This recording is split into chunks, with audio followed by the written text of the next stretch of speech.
Welcome, my friends, to the Bob and Brad podcast, produced by Bob and Brad, the two most famous physical therapists on the internet. I am Bob, and I'm exactly one half of the Bob and Brad team. I am joined by my cohort, Mike Keenitz. Cohort? Well, co-host. Cohort. And anyway, you put together most of the questions for today. We're going to be joined by Mark Cucuzzella MD. And Mike, you want to give some background on Mark? So Dr. Mark Cucuzzella is a professor at West Virginia University School of Medicine.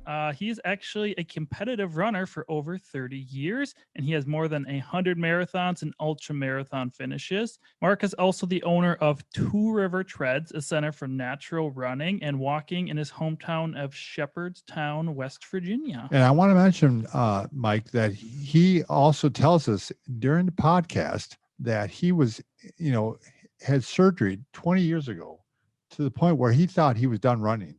Mm-hmm. And he has since done many races. Yeah, he has fixed this through basically barefoot minimal shoe running. And then we also get into talking about heart rate zone training as well. Fantastic. Can't wait to talk with him. So enjoy the podcast. Okay. Welcome to the show, Mark Cucuzzella, Dr. Cucuzzella. Thank you so much for joining us. Oh gosh, my pleasure. And Mark is fine. That's too long a last name Yeah. to have to repeat on the I really like to give you the respect you deserve. So we're going to start off by talking about feet. I've really been fascinated by this. I've seen some of this before I ran into your book, but by the way, I'm going to mention your book right away. And Mike, you got one copy too. I got one too, yes. Run for Your Life. And I like to mention your website straight away because in case people go back to the video, they don't have to look through the whole video for it. So it's right at the start. We'll start off with your personal website. You want that one? Is that all right? And yeah, drmarksdesk.com kind of gets you to several places. One would be the Natural Running Center, naturalrunningcenter.com. And the book itself, Bob, has a number of videos, runforyourlifebook.com. Okay. So if you go runforyourlifebook.com, there's a resource page that we've put about like 40 different videos with a lot of exercises, like foot exercises and maybe some things we'll talk about today, running forms. Check out that. Yeah, so that's probably the best portal of just lots of stuff. And then your shoe store, if you want to mention that too. Yeah. And I have a shoe store. We've been open 10 years now, independent store focusing on foot health called Two Rivers Treads in West Virginia. That's TWO riverstreads.com. And we do online Zoom fittings. Everything in our store is based on natural footwear concepts, low to zero drop. A lot of minimal shoes, some with cushion, but definitely trying to get your foot working better and stronger as a goal. Absolutely. Yeah, isn't foot rehab? That's what we want to do. Foot recovery. Shoe store is like the only one that's all minimal shoes, right?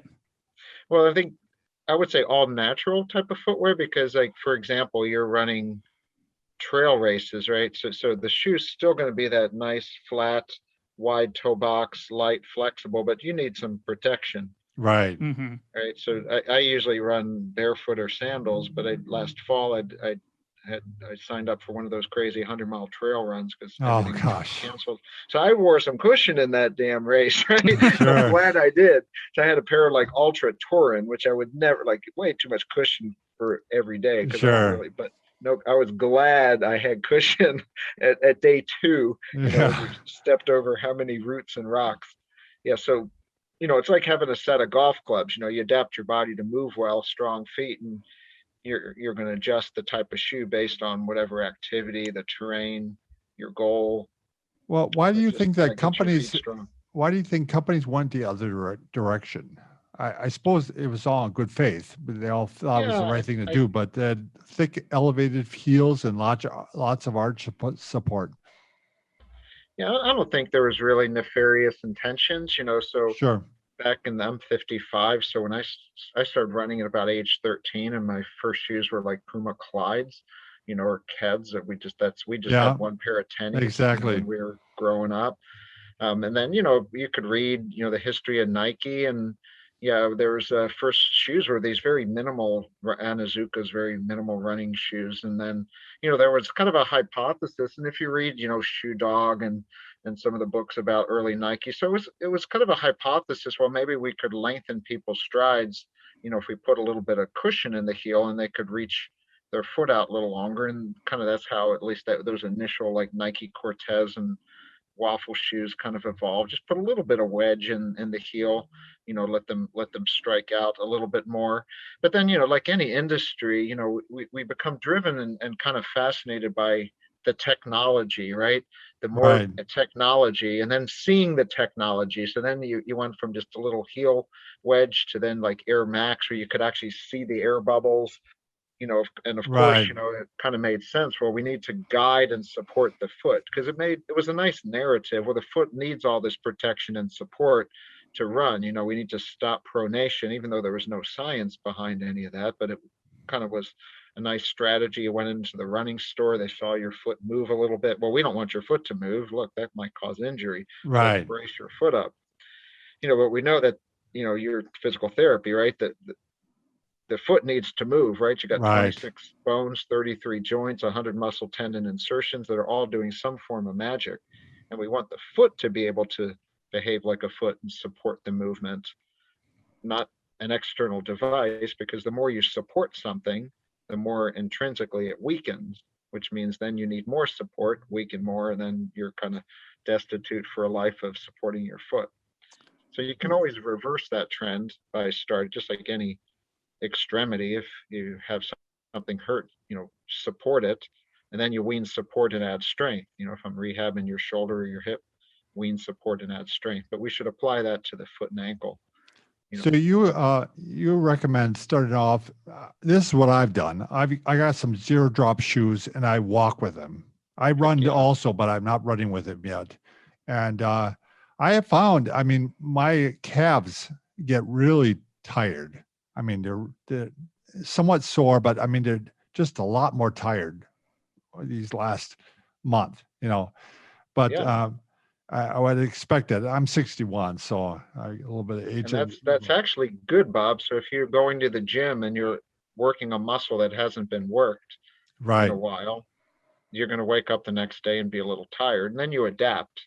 So we Sure. don't want you overworking that. So you're smart. You've worked with patients so much. There's kind of a Yeah. sweet spot of good stress and recovery versus too much. So you wouldn't go out the first day in a pair of five fingers and run 10 miles. Sure. That's you probably would get hurt running in any pair of shoes if you go So out the door. yeah, at this point, Yeah. once I adapt beyond that, I would probably go to some transition shoes that have It, less of a heel. yeah. And Mm. everyone we do, just like you would do in your clinic, we do an individual assessment. So if everything in your foot and ankle's perfect, you don't need to transition, right? Like, can you get into a deep squat? So that means you have good ankle mobility. Let's look at the structure of your feet. Do you have a good, stable, springy arch, right? Can you support your body weight? Can you stand on one foot? Do you have good hip mobility? So do you have all these ingredients? Like a 6-year-old kid who's been running around in their backyard bare feet, they don't need to transition into minimal Right. shoes. They're perfect, right? They would need to transition into big, big, bulky Right. modern running shoes because that would change they have a perfect natural movement pattern with perfectly strong feet, and you put them in a big clunky shoe, they hate them, right? Because you just Got it. shed their Yes. spring off, right? They throw their shoes off as soon as they get home, right? They I, want to be, I they remember want to those be in summer the, days where I didn't wear shoes all summer. I mean, I could run over rocks. I mean, it just your feet adapted, yeah, and they totally adapt.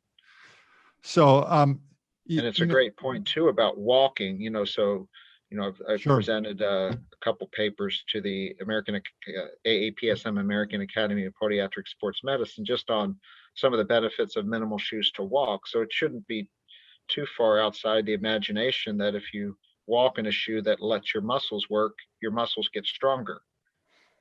Got So absolutely that shouldn't be magical thinking, like right. no, yeah, you walk like in my shoe now that's on the floor.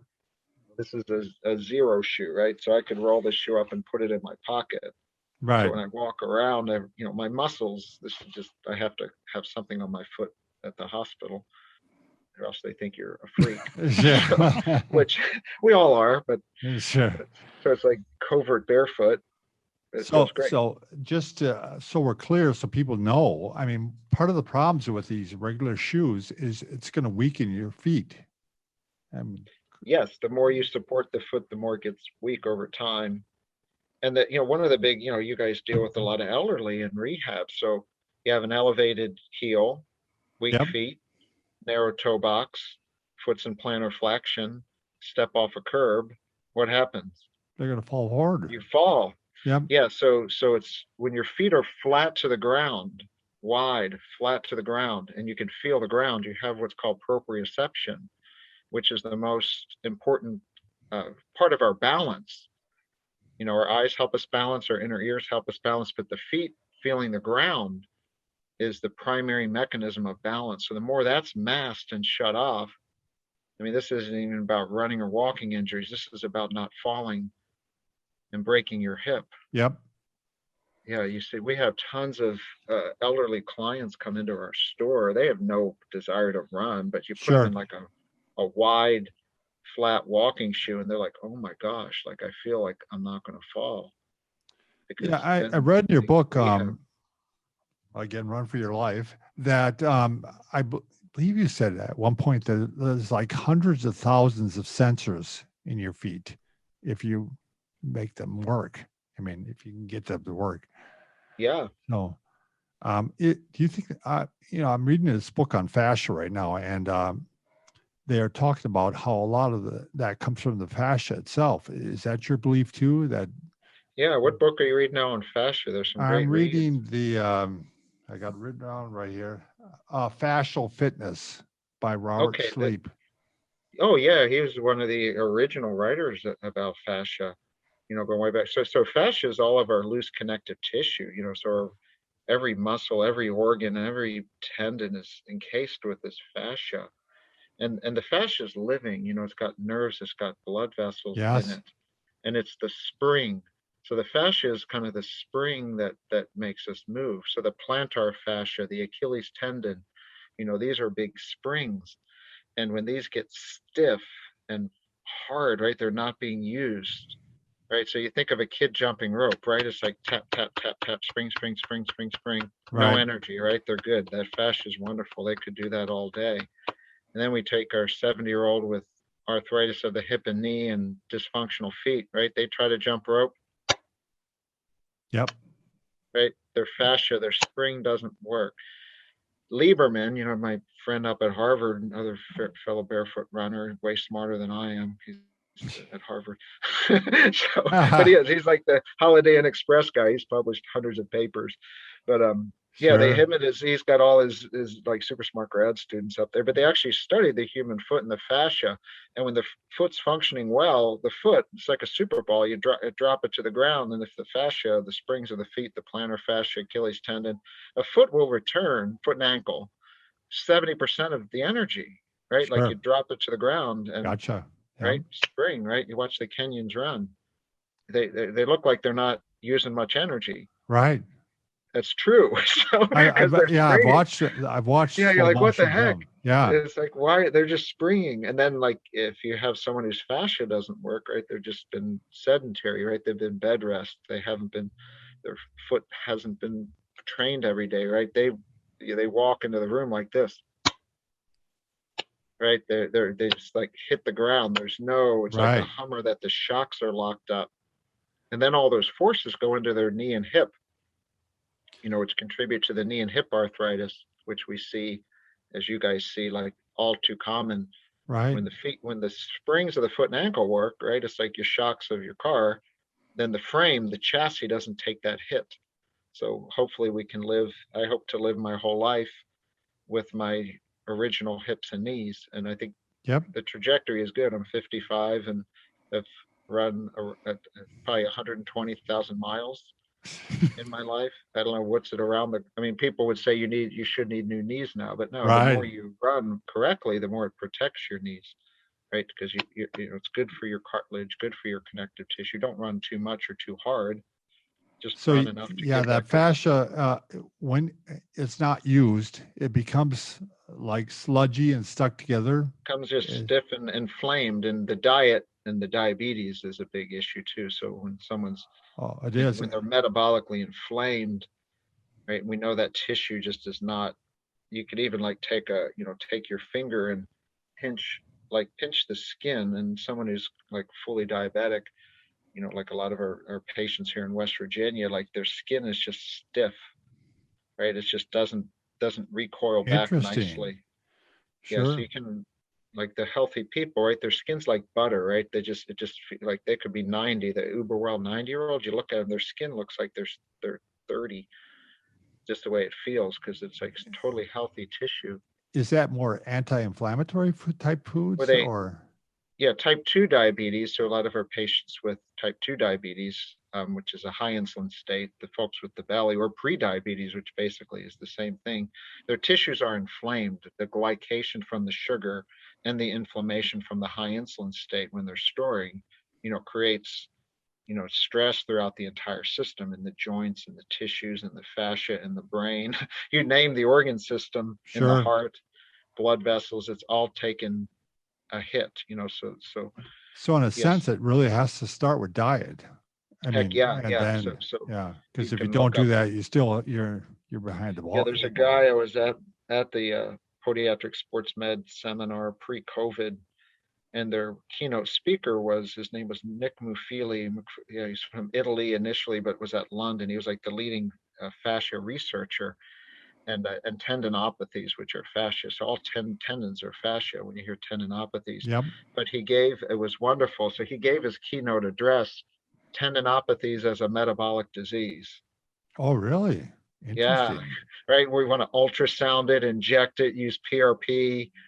But he's like, no, tendinopathies are a metabolic disease. And if you can fix their metabolism, get them to be healthy humans, they can heal. Yeah, and Right. We know in tissues and wounds and post-op care, like you see it, right? Like the people that are inflamed, poor nutrition, diabetes, they just don't heal. right, right. Right. From many, it's not just the poor blood flow, it's many other factors that play into tissue healing. Yeah, I found it interesting in your book. You referred to a lot of most running injuries are fascia related. I mean, Yeah, could be, running injuries, yeah, unless a stress fracture, you know, sure. it's a load injury, so Or secondary but stuff, like you said, you're putting more stress on the hip joint, knee joint, if the fascia is which not could working. also ultimately be due to poor fascia function, because Right. back to the basics, when your fascia works good, your bones don't take the hit. So that stress fracture of the third metatarsal could be because all of their foot musculature and fascia is not working well. So they hit the ground, boom, right? And they think the big cushy shoe's going to help them, but it's like, no, they're that loading rate, and how they're running and the loads they're putting on that tissue So, supersedes their how capacity do you to adapt. recommend that somebody, if they're a runner, that I read the book, the pose technique or the pose method, and but you kind of implied, I believe, that if you start using minimalist shoes, that you'll kind of naturally start running better because you'll not want to hit the heel and you'll take shorter strides. And do you want to It elaborate on that? teaches you. Yeah, I think the most powerful way to actually learn how to land, because you want to land soft, right? You don't want to Right. smash into the ground, so people are afraid to take their shoes off. But the most powerful way to learn how to land perfect is take your shoes off and run on concrete, Oh, smooth concrete, not gravel. No, it's like, oh, that's crazy. No, go. I mean, go for 50 yards, 50 meters. You will sure. change how you run, right? So and then you'll put your shoes back on. If you run in a minimal shoe on really soft grass or sand, you still can run it's Oh, fun, but right. You you're still could run bad. you still can run badly. The only way to really run perfect is to take your shoes off and run on pavement. We've got videos on that. And in summertime, I pretty much don't wear any shoes at all, because I just, you land just so soft. And, whether it's grass or we have some smoother pavement, it's gravel is Sure. where you need shoes, because that's machined rock and that's Yep. designed to cut your feet. But it's nice, smooth, it's beautiful, like glorious pavement. But that teaches you, you don't hear a sound, right? You land really, really soft, and it forces you, you can't overrun your capability unless you're just a knucklehead, because it hurts. You know, Sure. some type A guys might be able to run barefoot till their feet bleed, but I would highly recommend they stop before their feet bleed. You know, that's Yeah. friction, right? So you scrape into the ground. Like if you're overstriding bare feet on pavement, you won't do that more than 3 steps. Yes. Well, if you want Correct. some proof too, I think if you watch a race and you watch the lead runners go out and listen to them, and you'll hear, you are kind of hard to hear anything. Just Yeah, tap, tap, just tap, tap, tap, tap, tap, tap, tap, tap. tap And they up. might land on their heel, they might land on the ball of their foot, but they're landing soft. They're landing from a position where they can go forward, Yes. if that makes sense. Like they're landing where their foot lands, they can go forward. They could touch gently from the heel, go forward. They could touch on the forefoot, go forward, but they're not landing way out in front where they're going to go backwards first. Right. That's friction, right? If you have a scrape area in your shoe, whether it's on the ball of the foot or the heel, like if you have a big area of your shoe that's worn out, that means you're braking. Yep. If that was your foot, it would hurt. But the shoe, Right. harder to do that in a 5-finger, right? So like if you wear like a 5-finger, sandals are wonderful to learn to run softly in. Just there's really thin sandals, running sandals. They're Sure. just magical and a lot of fun. So they're a nice little training tool. And then but you don't go out, like you just do that as a training tool and then put your regular shoes on until you're fully adapted little Again, by we're little. talking about the thin sole sandals and Yeah. Yeah, like Shama or some Luna sandals, Zero shoes, super thin. I've got sure. like 10 pair of them. I can't part with them. They just get better and Yeah. mold to your feet. All the time. I Yeah. wear them I wear them completely through to like my feet the Sure. ground. I Great. going back to the race thing, and then if you listen to the people at near the end of the race, you hear plop, plop, plop, plop, plop, Yeah. plop. So it's a kind of an experiment you can do on yourself. Do you maybe want to talk about your background with your foot injuries so people that maybe Yeah, that would have be foot nice. injuries can realize Like how I they got can into work this. through it? Yeah. Yeah, well, we're all told eventually by the medical system that stop running, right? It's Right. bad for you. But most people who are your listeners who like to run because it's for their brain. Like if you take someone who just loves to run every day, and if I just tell you, well, no, Bob, you can't run anymore, they'll no, I'm gonna go talk to, because they can't, right? It's like they're addicted in a good Right. way. Like they need that. Exactly. Yeah, Exactly. so I was a track runner, and I ran college and then continued running after college, competitively, and I didn't know anything about feet or shoes, even though I went to med school. Like we didn't learn that stuff. So probably Sure. don't learn that in standard Pete, but we wore these skinny track spikes, right? That pointed. Yep. So I had really bad hallux valgus, big bad bunion deformity, my whole Right. big toe joints, both of them. I couldn't support my landing. And I didn't realize all that at the time. That was contributing to all these other injuries. So it was year 2000. I decided to take a little break. They took out part of the bone, straightened the toes up, and basically said, well, you probably shouldn't run anymore because look, it's really jacked your feet up. So, but then like Sure. I had some time to, kind of, it was somehow, yeah, I got into this space. So I didn't think I was going to run again really.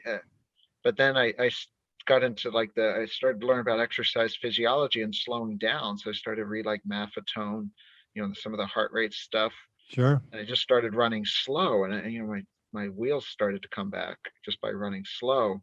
Didn't really understand the feet, and I was sponsored by a Brook Shoe Company at the time, and they had this kind of mad scientist in the room. We're actually back to the shoe industry. He had come over from Nike, to be their lead design guy, and he heard I was like a doc and into some of this biomechanics stuff that, and he started sending me these prototype shoes that were sawed off at the heel. He's like, no, he had all of his, he was with Nike back before they had heels.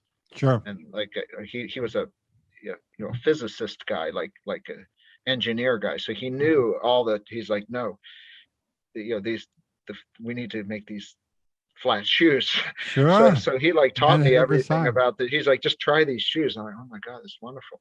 He's like, yeah, that's why. Let me explain to you why. So that's What kind of age was my that at, early- Mark? I What was age? I'm 55 now, so I was 35 or 34 maybe when I had my feet operated on. And knock on wood, that was my last running Wow, injury, that's was my foot crazy. surgery, because I slowed down. I learned that, I mean, if you're a competitive runner, you basically, the culture is, you know, run till you break, Right. recover, repeat. That's kind of how you roll. That's probably why you're a competitive runner. That's how you got to that place, because you can push yourself to horrible places. But then, You, like, when you get hurt, you just reset. Like, what does running mean to me? Why do I run? And it was like, I run so I can be a good, you know, a good person and a good sure. doc. And I wasn't even a dad at the time, my kids, you know, but like, yeah, just be a good partner, you know. So So, regular shoes, running shoes, it seems like they promote the valgus and the well, we yeah, they talk squeeze about, your toe yeah, box. they Yeah, squeeze, yeah, they and they squeeze your also toes. seems like the toes are raised. I mean, Yeah, it's I called got toe spring, and that's horrible because, yeah, so yeah, for your listeners, toe spring is when the front of the shoe ramps up, and it creates a condition in your toes where, you know, the extensors get tight, sure, right? So your it's happened to me. so your toes are up in the air. So Yeah, basically now, instead of your toes being able to act like a spring, they're up in the air, and you remove the fat pad and you pound the metatarsal heads, and you get metatarsalgia, Morton's neuroma. I mean, you name the condition, you know, constantly pounding that, you know, that front edge of the foot, where right. now you don't have the toes It throws to off the do some of alignment that of the work. sesamoid bones too, I Yeah, imagine. Yeah, totally. Yeah, the bunion and the big toe bending in the sesamoids designed to allow that right, flexor hallucis longus to create proper movement in that groove, and now you've just migrated it right off the track, and then sure. it keeps pulling harder because now that flexor tendon's off the track, and that deformity gets worse and worse and worse and worse.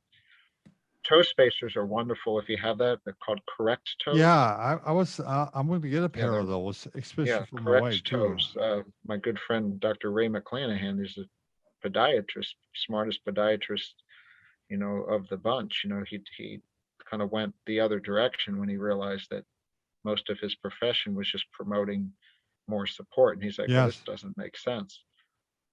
And he went, and he's really successful now. He was an angry lone voice for a while Yeah, a and long was kind time, I of bet. thrown off the ship, right? And that now they're Sure. accepting him back in. They're like, oh, maybe Ray's right, Or it takes which a is how it long always time. goes, right? It Like, is. yeah, you're Exactly. disruptive. Oh, you know, just not Yep. conventional. But then, like maybe he's got something, and then Lunatic. they were right all the time. So that's how it goes. But yeah, Ray's wonderful. Look up Ray. Well, You know, thank you so much for this information. It's been my so pleasure. helpful. Really, it's changing Mike and my way of thinking about a lot of things in running and even walking. So, hope we can do this again. And why don't we mention your book one more time? I appreciate you guys mentioning the book. That Oh was a yeah. 5-year project. Don't So, write a book unless you want to stress yeah, yourself out. run Yeah, for your life. lose sleep. How to run, walk, and move without pain or injury and achieve It's a sense of well-being and joy. it's very well written and very thorough and very detailed. Yeah, you'll find I a will lot of say. details we didn't have today. And it's not just about running, it's about foot mechanics, stretching, different health eating And styles. maybe 80% non-running, 20% is running. But Yep. most of it's just health. Yep. Yeah, Yep. it's for all of you. So, do you want to mention your website again? Yeah, so I mean, my store is a great place, tworiverstreads.com. And if you go to drmarksdesk.com, you can see a lot of things we're doing here in my community. And Excellent. that takes you to, including races. We host races out here. It's a fun community. That's kind of And why It I'm is. involved with it now, is just getting people out there and, you know, sharing the joy. Yep. and you can order stuff in there online and you ship it, because I ordered some socks and stuff from you. So just so everyone's aware, you don't actually have to go to the store in person. And Yeah, you give we have me it on the handwritten website. notes from your store person. Oh, how thank cool. you. Yeah. Yeah, it's like old school. Yeah. Yeah. I thought that was kind of neat. All right. Yeah. Well, I know you have to go to dinner, Mark. So thanks very much for No, joining us. thank you guys. Pleasure. Bye-bye.